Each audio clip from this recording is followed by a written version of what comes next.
Hello, this is Richard Jacobs with the Finding Genius Foundation, also host of the Finding Genius podcast. It's been a while, but I have what I think are some very important updates on depression, anxiety, and PTSD. I was speaking to a few medical professionals I know. One of them is a functional medicine person, very, very insightful. And what came up is that your brain, my brain, everyone's brain, uses a tremendous amount of sugar, of glucose. Literature seems to say that the brain uses at least 30% of all the glucose in the body. This one organ uses a lot of it. So what happens when you're stressed, when you're anxious, when you're depressed? Your mind is going 100 miles in a minute. You can't slow it down. Well, what is happening, it looks like, and again, this is still theory, but I think it's true. Your brain is sucking up even more glucose. So what will happen to your blood sugar when you're having depressed episodes or anxious episodes or PTSD? Your blood sugar will tend to really trend lower and lower and lower, and you may easily get into a hypoglycemic state. Not hyper is high, hypo is low. So if you're in a low sugar state, some of the symptoms are, if it gets serious, is confusion, fatigue, tremendous anxiety, your memory goes away, obviously your libido goes away, etc. But these are all strangely familiar to some of the symptoms I've heard from people directly that have experienced anxiety, depression, and PTSD. Sometimes they'll say really, really nasty things to people around them and they will have no memory of it, which I thought was kind of odd, but I've heard it too many times now to throw it away as just anecdotal evidence.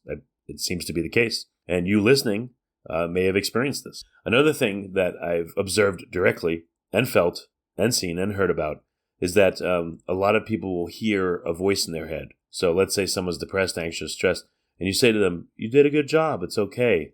In their head, they may hear, "No, you didn't. You did a terrible job. You're not capable. You're not good. You're ugly. You're fat. You're stupid," whatever it may be. But it seems like a lot of people in these states, when they're in a real bad way, they're hearing a voice in their head, like the devil on their shoulder, telling them negative things.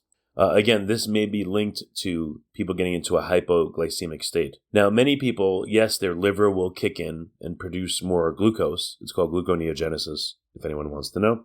But that may not be enough. So next time that you or someone you know or care about is anxious, depressed, stressed, whatever it is, and it's pretty intense, if you can, in the right way, perhaps suggest that they have something to eat. Now, the eating itself, this is another aspect that I've run across is, and this supports the hypoglycemia, is that people tend to crave sugar. They tend to crave bad foods, donuts, a sugary drink, a soda, whatever it may be. And I believe this is tied into their body saying, we need more sugar, because the brain is burning up a ton of the sugar. So not only is someone in a hypoglycemic state, I'm theorizing, when they're in these deep holes of depression, anxiety, or stress, but they're going to have cravings of sugary things that are not good for them.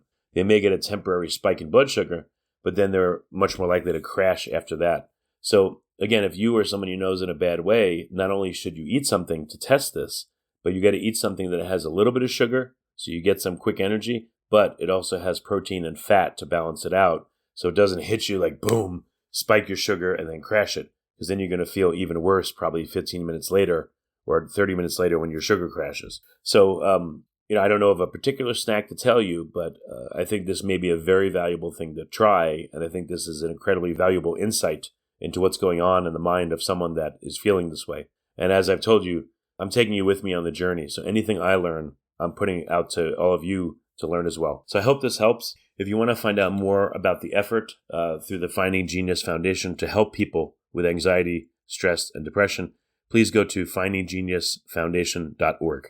Thank you very much.